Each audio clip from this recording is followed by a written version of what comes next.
Convoco aqui agora todos os fãs de Hajime Kashimo, assim como eu, todos os fãs que viram ele ser injustiçado, escorraçado, diariamente humilhado pela fã do Jujutsu Kaisen, porque hoje o analista fez um vídeo inocentando o cara, né? Pelo menos assim eu espero, né? Porque realmente é um personagem muito subestimado, cara, e a galera desmerece ele muito à toa, ele é muito legal. Então vamos nessa, o Solador Subestimado. Imagina você ser muito bom em algo, tipo, realmente bom.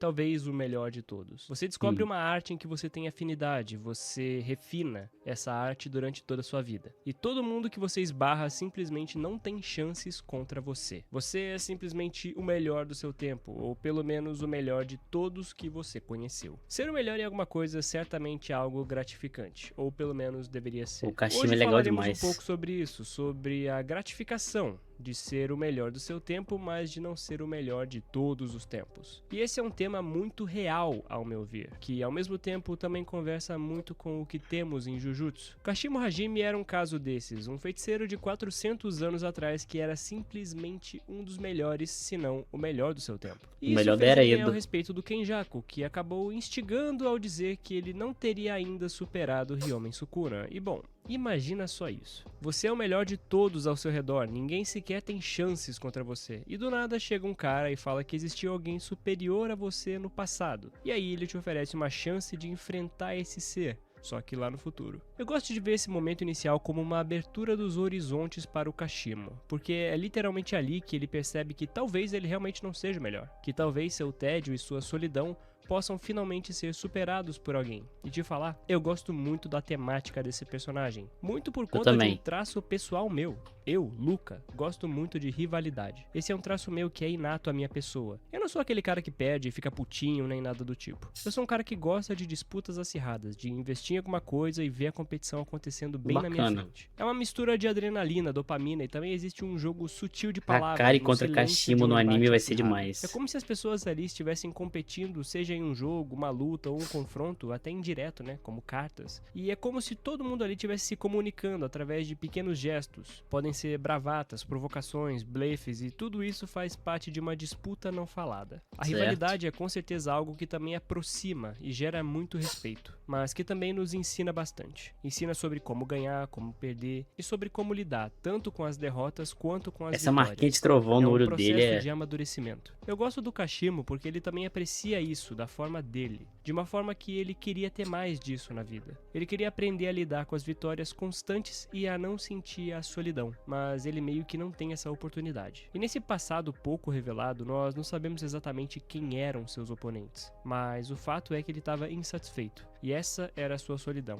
E também temos a solidão como sendo um tema muito recorrente em Jujutsu. A solidão adquirida através do Solidão do poder, mais ser esse forte. poder herdado ou adquirido através de esforço. E a jornada do Kashimo é sobre isso. Sobre poder, disputa e busca pelo aprendizado. A busca por aprender a empatia, aprender sobre o amor. Ele quer buscar alguém tão forte quanto ele para testar o seu próprio poder e também para aprender a como viver a vida. Aprender sobre como essa pessoa lidou com a solidão das vitórias que ele não soube lidar. E bom, antes de começarmos esse vídeo, vamos nos apresentar. Salve, salve meus analistas, show, Luca aqui mais uma vez, e hoje falaremos dele, Faz o tempo que não terror tem dos vídeo do analista aqui no fazendeiros, o canal, hein? abusador de espécies em extinção, o deus do trovão, Kashimo Hajime. Esse é um vídeo um pouco pessoal pra mim, porque eu gosto bastante do Kashimo Eu e da também. temática dele. Então, se você gosta do meu conteúdo e quer mais de Jujutsu aqui pelo canal, já deixa o like, se inscreve aí, meu mano. E claro, cogite se tornar membro por preços a partir de R$ 1,99, que é mais barato que um cafezinho. E um salve a todos os meus Barato membros, mesmo. vocês são os melhores da era Heian. E agora, bora pro vídeo. E vamos começar do básico, vamos começar falando sobre o seu nome. O sobrenome dele consiste nos kanjis Ka, que significa cervo, Shi, que significa roxo, e Mo, que significa nuvem, ou céu, mas é mais puxado pra nuvem mesmo. Essas três coisas têm muito a ver com o próprio personagem. Enquanto isso, o nome dele, Hajime, pode parecer com a palavra de começo, e olhando foneticamente, realmente é isso. Mas na escrita, normalmente se lê como Ichi, Itsu ou Hito, que seria único, primeiro, ou unidade, né? Algo bem singular. Mas nos nomes próprios, a gente tem a leitura especial do kanji de Hajime, que é o termo em artes marciais para começo, início. Tipo, que a porrada comece. Hajime. Obviamente isso é super simplificado, tá? Mas o principal que eu vejo aqui é que ele significa algo como uma singularidade, algo único. E pra mim, o GG Singularidade escolheu é isso uma de ótima propósito. palavra. O kanji Hajime, nesse caso, fala mais sobre ser uma unidade. E eu acho que o meu ponto principal aqui é, o nome dele combina com o personagem dele ser completo, fechadinho, único. O personagem meio que entra e sai da história por completo. Ele Fechadinho tem o uma trama, arco dele, entra bem sozinho, curtinho. sai sozinho, trilhando apenas o seu objetivo singular. Mas, Luca, o que significa Kashimo então? Bora lá. O kanji Ka vem de cervo e no Japão o cervo não é um animal comum. Ele carrega algumas associações culturais muito bem estabelecidas. Ele é o mensageiro dos deuses no shintoísmo, principalmente na região de Nara. O que vemos também em Naruto, né, com o nome do clã do Shikamaru sendo Nara. E também tendo os cervos, né. Além disso, o cervo é uma criatura liminar, que vive entre o selvagem e o sagrado. Apesar de ser um animal selvagem, ele tem graça em sua postura, sendo também um símbolo de sensibilidade extrema por sua audição aguçada e reação instantânea. E sim, eu acredito que tudo isso tem a ver sim com o personagem do Hajime. Agora o kanji Shi vem da cor roxo ou púrpura. E historicamente o roxo tem várias associações, né? Tanto nobreza, antiga, algo elevado e também raro na natureza. Não é fácil também de você gerar o pigmento roxo. Mas em Jujutsu sabemos que o roxo tem um teor especial, principalmente graças ao que sabemos das técnicas do próprio Gojo. É quase como se fosse uma cor reservada. Um raio roxo é algo como um fenômeno dentro da própria natureza. Eu não consegui achar todas as simbologias por trás da junção do púrpura ao elemento da eletricidade. E isso realmente me intriga, tá? Porque quando eu paro pra pensar, essa não é a primeira vez que eu vejo isso em um anime. No Naruto mesmo, a gente tem essa correlação do Tem o Haikiri raio roxo roxo do lá Kakashi também. como sendo uma espécie de nova técnica do Haikiri normal. E esse padrão existe também em outras obras. E aí um dia eu me comprometo a pesquisar melhor sobre isso, tá? Mas é algo bem específico. E por último nós temos o kanji Mo, que significa nuvem ou céu. E esse kanji costuma aparecer ligado a algo como a impermanência, algo que tá sempre em movimento, mas que também é muito distante. Uma presença que não pode ser agarrada, como uma nuvem. E na poesia e literatura japonesa, as nuvens frequentemente simbolizam a distância. O que pra mim é bem óbvio, né? Mas tem tudo a ver com o Kashimo. Ele é distante daqueles personagens pelo período histórico, mas também pelo seu objetivo, que é super, hiper, mega egoísta. Ele meio que tá conectado a ele só por uma mera conveniência ali de um acordo que ele fez com o Hakari, mas é basicamente isso. E também tem tudo a ver com nuvem, porque, bom, trovão, né? Mas agora vamos falar logo do contexto do personagem, vamos falar sobre o homem. Kashimo Hajime é notoriamente um feiticeiro da era Edo, e provavelmente o mais forte da sua respectiva Mais forte da era era. Edo. Muitos o julgam como um personagem desperdiçado, um solador de fazendeiro. O cara é cercado de meme e chacota, e daqui a pouco a gente vai falar melhor sobre esses Bichinho motivos, humilhado, né? tá Mas o injusto. que eu escuto muito sobre ele, e eu até entendo, mas eu não concordo, é que ele é um personagem mal aproveitado. Porque eu entendo, porque Jujutsu é repleto de personagens mal aproveitados. Isso é E verdade. porque eu discordo, porque, bom, eu acho que ele não é um caso desses. Muita gente confunde o termo mal aproveitado com simplesmente um personagem que tem pouco tempo de tela. E nem todo mundo precisa de muito tempo de tela. E esse é um dos motivos que me fez elaborar tanto lá atrás sobre o nome dele, porque pra mim ele é um personagem extremamente fechadinho. E como o próprio conceito que ele Completo, representa, né? como um trovão, ele aparece, faz barulho e some. E assim cumpre o seu papel. Eu acho que muita gente não entende o seu personagem e seu propósito. Vamos começar pelas suas aparições, e que eu acho que ajuda pra dar um conceito melhor sobre o personagem, personalidade e também sobre qual é a desse cara. Na sua primeira aparição, vemos ele já estompando vários outros participantes do jogo do abate, 200 mostrando muita pontos, da sua né? frustração com a fraqueza do adversário, e também uma notória preocupação em achar o Sukuna. Todo mundo quer o Sukuna. Parece que o cara tem mais mel que o Gojo, mas enfim. Naquele momento ali a gente não sabe ainda o porquê dele estar atrás do Sukuna em específico. E a resposta vem um pouco depois, basicamente no flashback, onde mostra ele conversando com o Kenjaku, e a cena que a gente já viu e já discutiu, que é um sutil storytelling, né? O Kashimo pra mim é um personagem muito frustrado desde esse começo. Todo mundo pra ele é muito fraco e basicamente ele fica se frustrando com isso. Desapontado com a fraqueza incomodado, alheia. né? E assim ele segue. Isso até a gente descobrir que ele quer lutar contra alguém forte. E lá atrás o Kenjaku até sugeriu o Ishigori Ryu, que é o cara do topetão, mas naquela época ele não tinha topetão. E realmente, por isso que eu sempre falo O Ishigori que ele era forte provavelmente também, é o mais mas forte da era Edo. Porque ele tava Kashimo lá, é outro mas nível. ele não lutou contra esse tal Ryu. O Kashimo meio que dispensa ele sem nem pensar duas vezes. E aí que tá, a diferença e o paralelo dele com o Ryu do Topetão é que se tudo que o Kashimo quisesse fosse só uma luta difícil, ele iria atrás desse cara e buscaria saciar seu apetite. O Ryu seria o oponente perfeito. Mas o Kashimo quer saciar outra coisa, não apenas o apetite por batalhas. Ele quer ir atrás do Sukuna, para ele entender melhor a solidão. E falando sobre essa questão, Kashimo, Sukuna e Gojo, nós temos aí os três mais fortes de suas eras específicas. Kashimo era Edo, Sukuna era Heian e Gojo era Heisei e Heiwa. Vamos ver. Sukuna era Heian, 794 a 1185. Hajime era Edo, 1603 a 1868. Gojo era Heisei, 1989 a 2019. Heiwa, que é 2019 até o Japão na atualidade. E aqui eu coloco só Jujutsu, tá? Não Jujutsu módulo, porque ainda pode surgir algum monstro bizarro que mude quem é o mais forte. Bom, Jujutsu módulo, todo mundo sabe que agora o mais forte de todos, sem dúvida, é o Itadori, né? Não tem comparação. O Itadori, acho que arrebenta esses três, o Itadori de módulo. Da era Heiwa, que é a era atual. Mas sobre esses três, existem paralelos e reflexos muito bem definidos. Primeiro, sobre Kashimo e Gojo. Temos aí um paralelo um pouco interessante. Apesar do Gojo ser o mais poderoso do seu tempo, a sua solidão é muito diferente da de Kashimo. Gojo sente o peso da responsabilidade do mundo em suas costas. O peso da solidão do poder, de precisar defender e proteger seus alunos. É completamente diferente da solidão do Kashimo, que o afastou de tudo e todos, e que é um sentimento muito mais parecido com o do Sukuna nesse sentido. Essa questão de não conseguir entender ou conhecer o amor por ser uma força muito acima é algo discrepante demais. Talvez seja por isso que não temos falas entre o Gojo e o Hajime, exatamente por suas solidões serem bem diferentes e eles não terem exatamente o que conversar sobre. E talvez seja por isso que temos tanto do interesse do Hajime por Sukuna em específico. E isso também acaba sendo uma resposta para as pessoas que perguntam: ué, por que ele não lutou contra o Gojo então, mano? O mais forte tava ali do lado dele o tempo todo. Então, não faria muito sentido. Outra pista disso, pra mim, seria a completa negação do Kashimo à ideia de qualquer um interferir na luta do Gojo e do Sukuna. Porque ele sabe que o Gojo tá na mesma situação que ele. O Gojo também tem uma solidão e ele não sabe lidar com essa solidão. O que me leva a crer que pelo menos os dois ali trocaram uma ideia, né? Dando motivo pro Kashimo entender esse lado dele. Quando ninguém mais ali entendia. Eu achei legal isso, que ele deu espaço pro Gojo lutar. Sukuna a todo custo. Mas o Kashimo via aquilo de forma diferente. Mas é claro, essa parte aí deles terem conversado é só especulação minha. Isso não é citado e nem mostrado, infelizmente. Agora, a insistência do Kashimo em o próximo da luta da fila, eu queria ver um diálogo dos dois. Era porque ele queria estar vivendo exatamente o que o Gojo estava vivendo ali. E quando chega a vez dele, ele não perde tempo nenhum. A luta mal acabou, ele já dá um pulão direto pro campo de batalha. E nesse começo mesmo a gente vê aí uma coisa que fala muito sobre o potencial do Kashimo e qual tier de poder ele estaria. Assim que ele chega no campo, ele já leva uma saraivada da Kamutoki e não acontece nada com ele. Tanto ele quanto o Gojo têm propriedades que os deixam imune àquela ferramenta amaldiçoada. É como se fosse uma representação visual ou metafórica, como se a Kamutoki fosse uma representação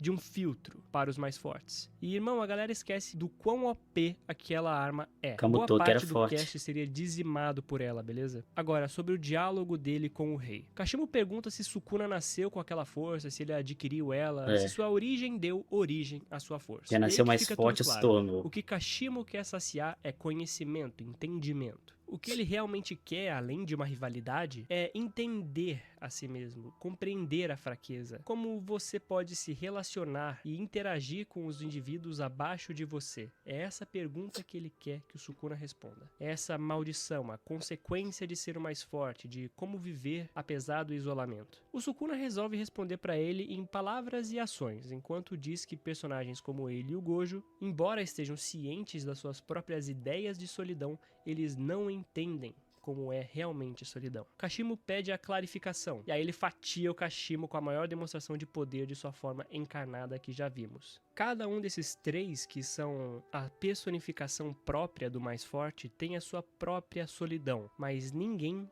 compreende a solidão como o Sukuna, o rei das maldições. Ele é completamente diferente desses dois. E isso não é por acaso. Depois que o Kashimo é solado, a gente vê que eles vão para aquele tal purgatório, onde o Sukuna sempre troca uma ideia com quem ele sola. E lá ele diz a Kashimo o que ele não entendeu. Os seus adversários lutaram com você com tudo o que eles tinham, e eles não te amaldiçoaram. Apenas queriam o seu reconhecimento como feiticeiros. E você acabou com eles ao mesmo tempo que desejava entendê-los. Quando você tá na posição do mais forte, as pessoas te amam pela sua força, e é o nosso dever responder de acordo. Se isso não é amor, eu não sei o que é. E eu acho que é por isso que o Sukuna derrotou o Kashimo daquele jeito. Ele fez exatamente o mesmo que o Kashimo fez com seus adversários no passado. Um fim didático, indo com tudo, por assim dizer. E Sukuna pratica o que ele diz, tanto com o Jogo quanto com o Gojo. Ele os reconheceu como adversários fortes, enquanto o Kashimo derrotava seus oponentes e dava as costas pra eles, desapontado, como vimos no flashback. Lembrando que pro Sukuna esse amor ou qualquer tipo é insignificante, o que pra mim dá mais importância ainda ao personagem do Kashimo, porque é por meio dele que finalmente descobrimos esse tal amor que tantos diálogos e narrações mencionavam, mas nunca concluíam. Mesmo assim, Kashimo foi aquele que pressionou o Rei das Maldições o suficiente pra ele ir com tudo com o seu corpo original. Foi e cá mesmo. entre nós, ele lidou muito bem com ele no 1 contra 1. É claro, ele foi amassado, mas se você comparar isso com os outros feiticeiros que estavam sempre em time, fazendo combos e trocas, lutando com Vocês têm que admitir que o Kashimo ele deu uma pressionadinha no Sukuna. Não ia ganhar, não ia, porque o Sukuna realmente é outro nível, mas ele deu uma pressionada. estratégia, o Kashimo provavelmente ali foi o melhor deles no 1 contra 1, considerando o estado Foi. do Sukuna naquele momento. O Yuji meio que pega ele, né, no finzinho, né, enfim. E o Deus do Trovão partiu da história quase como chegou, repentino, como os raios que ele manipula, mas cumprindo tanto seu papel na trama quanto seu objetivo. E Fechando falando seu em raio, ciclo, vamos né? falar um pouquinho sobre sua técnica. Tem gente que até hoje confunde a técnica do Kashimo, misturando a característica ou propriedade da sua energia amaldiçoada com a sua técnica inata. Qual veio primeiro é difícil de saber, pois não temos essa informação de quando a sua técnica inata despertou, e se a sua energia amaldiçoada já tinha essa característica, né, que é a eletricidade. Falando nisso, eu fiz um vídeo de personagens de animes com poder de eletricidade, né? Personagens mais legais. E o Hajime tá na lista. Então, se você não viu o vídeo, confere lá. Vou deixar no card.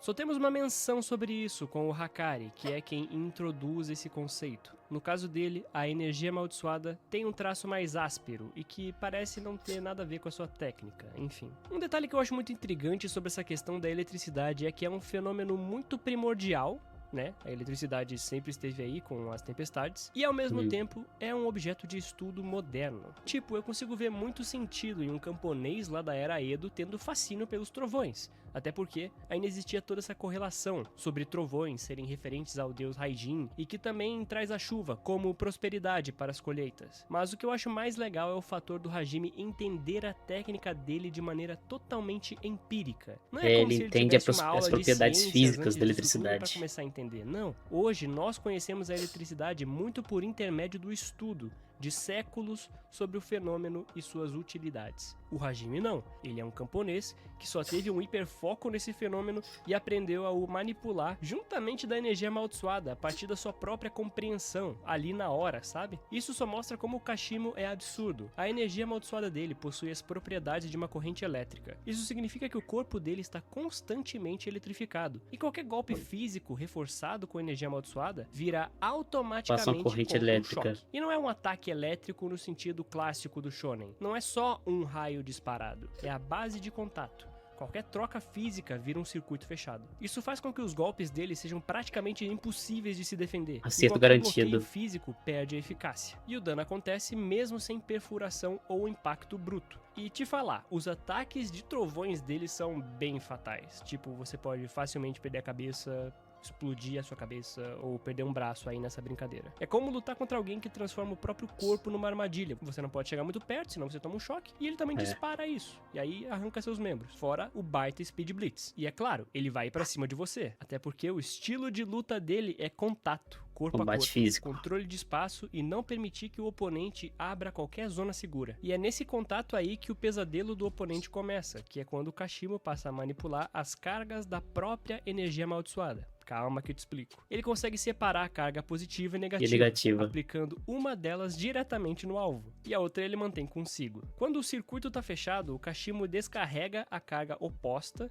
e o resultado é um raio que não precisa de domínio, ele não erra, ele meio que Acerto acerta, garantido sabe, no via relâmpago. magnetismo. Esse ataque não pode ser supostamente evitado. É força bruta, estratégia e também física aplicada em forma de Jujutsu. E tudo isso sem estudo anterior, viu? Depois dessa descarga, o Kashimo precisa de um tempo para recarregar e isso impede um spam, né? Ele não pode ficar lá só spamando. Isso também reforça a mente estratégica dele no meio da porrada, porque ele tem que pensar muito bem antes de usar isso de qualquer jeito. Não é uma ferramenta muito comum. Ah, e mais uma vez, foco sobre como eu apontei que ele não erra e o ataque não pode ser supostamente evitado. Aqui eu acho que por sua técnica ter um acerto praticamente garantido, ele realmente nunca precisou aprender tanto sobre barreiras para criar uma expansão de domínio. Até porque os adversários que ele enfrentava não o forçavam a chegar a esse ponto. Na prática, ele já tinha um acerto tecnicamente garantido, por sua técnica ser absurdamente veloz e também usando aquele lance que eu falei de carga positiva e negativa, dela se atrair. Então ele meio que não precisava aprimorar nada disso. A técnica dele já é muito boa por si só. E agora sim a gente vai entrar na técnica inata, a chamada besta mítica âmbar. O nome desse golpe é bem interessante, é uma mistura de ciência antiga e simbolismo narrativo, e gerou um nome que também soa bem mitológico, que é Genju Kohaku. E falando mais sobre a técnica mesmo, ela é uma reconstrução completa do corpo dele. O Kashimo converte a sua energia amaldiçoada para manifestar e controlar qualquer fenômeno que a eletricidade pode produzir.